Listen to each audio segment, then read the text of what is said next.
Bonjour à tous et bienvenue dans PMC. Aujourd'hui, nous allons vous donner tous les petits conseils, les gestes à adopter avant l'arrivée d'un cyclone. Nous entrons dans la période d'été austral, donc la période cyclonique, et pour ça, nous allons tout de suite retrouver Laetitia pour nous donner tous ces bons conseils. A tout de suite dans PMC pour mieux comprendre.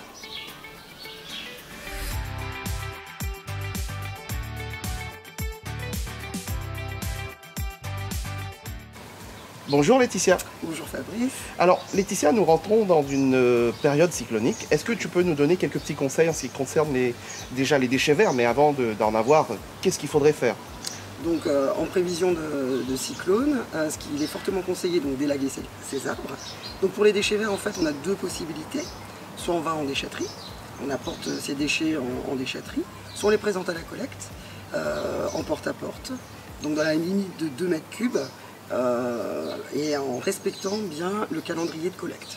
Alors donc on prend ces déchets, donc on a élagué nos arbres, Oui. Nos déchets soit on les ramène en déchetterie, soit comme tu le disais le porte-à-porte, c'est-à-dire sur la borne d'apport volontaire, ce qu'on dit un peu dans on les notre présente métier. devant chez soi. Devant chez soi, sur le trottoir. Quand on est collecté en porte-à-porte, on les présente devant chez soi.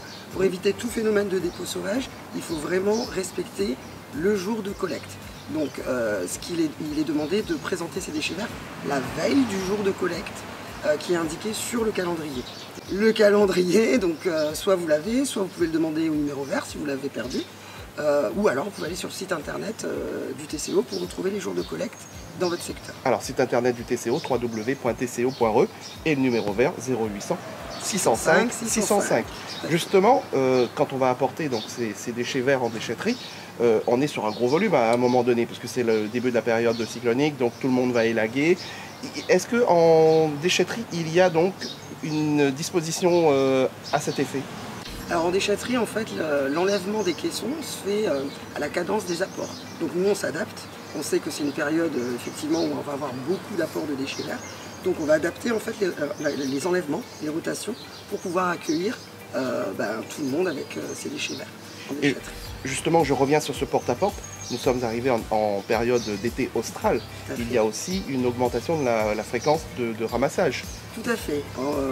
À partir du 1er décembre, en fait, on passe à un ramassage à 2 fois par mois, et ce jusqu'au 1er avril. D'accord. Et ce ramassage 2 fois par mois, bien entendu, à retrouver sur son calendrier de collecte. Tout à fait. Que l'on peut télécharger sur consulter ou télécharger sur www.tco.re et également en appelant le numéro vert 0800 605 605. Justement, après les déchets verts, on a un autre petit souci en période cyclonique, c'est qu'on peut perdre beaucoup de choses, entre autres nos bacs. Qu'est-ce qu'on fait de ces bacs pendant le cyclone si on n'a pas de lieu sûr pour les stocker? Voilà, en cas de fort vent, en fait, voilà, soit on les met à l'abri, soit on peut les mettre à l'abri. Sinon, il faudrait les attacher, ou alors on va les lester, c'est-à-dire qu'on va mettre des choses lourdes dans nos bacs pour pas qu'ils s'envolent. Voilà. Tout simplement. Tout simplement. Il y a d'autres choses également qui vont s'envoler. On a dans nos jardins, peut-être, s'ils ne sont pas forcément entretenus, on n'a pas forcément le temps, beaucoup d'encombrants, d'une feuille de tôle, on s'est dit, en prévention de l'éventuelle réparation qui traîne. Est-ce que dans les déchetteries, on va pouvoir emmener tout ça avant un cyclone? Est-ce qu'il y a aussi des prédispositions juste avant un cyclone? Tout à fait. Vous pouvez emmener vos encombrants dans les déchetteries et vous pouvez également les présenter à la collecte en porte-à-porte, toujours selon notre calendrier de collecte. D'accord. Et maintenant, on a fini le cyclone, mais l'après-cyclone, il se trouve que là, on a beaucoup de branchages, beaucoup de choses qui parfois ne nous appartenaient même pas, ça atterrit dans le jardin. Est-ce que les déchetteries vont ouvrir juste après un cyclone, en fonction bien sûr des conditions météo et des dégâts, mais est-ce que ces déchetteries sont déjà calibrées pour accueillir un gros volume d'après un cyclone?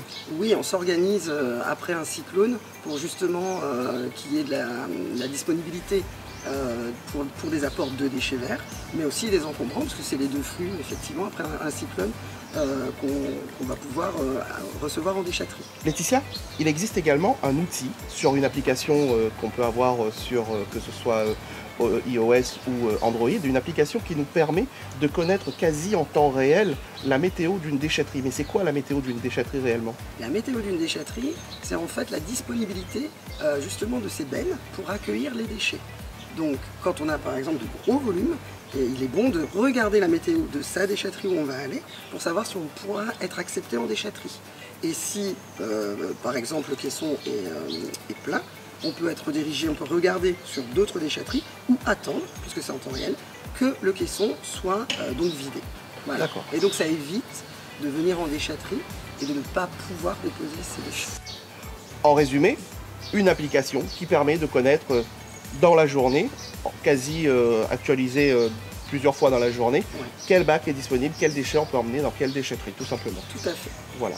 Météo des déchetteries qu'on peut retrouver donc sur l'application, mais également sur le site internet du TCO, www.tco.re. Donc Laetitia, tu vas juste rappeler 5 communes du territoire de la côte ouest, Saint-Paul, Le Trois-Bassins, La Possession, Le Port. Combien de déchetteries? Donc on a 13 déchetteries dans ces 5 communes du territoire de la côte ouest. Merci Laetitia. C'est moi, merci. Merci à vous de nous avoir suivis. Retrouvez-nous sur tous les réseaux sociaux et à jeudi prochain pour PMC.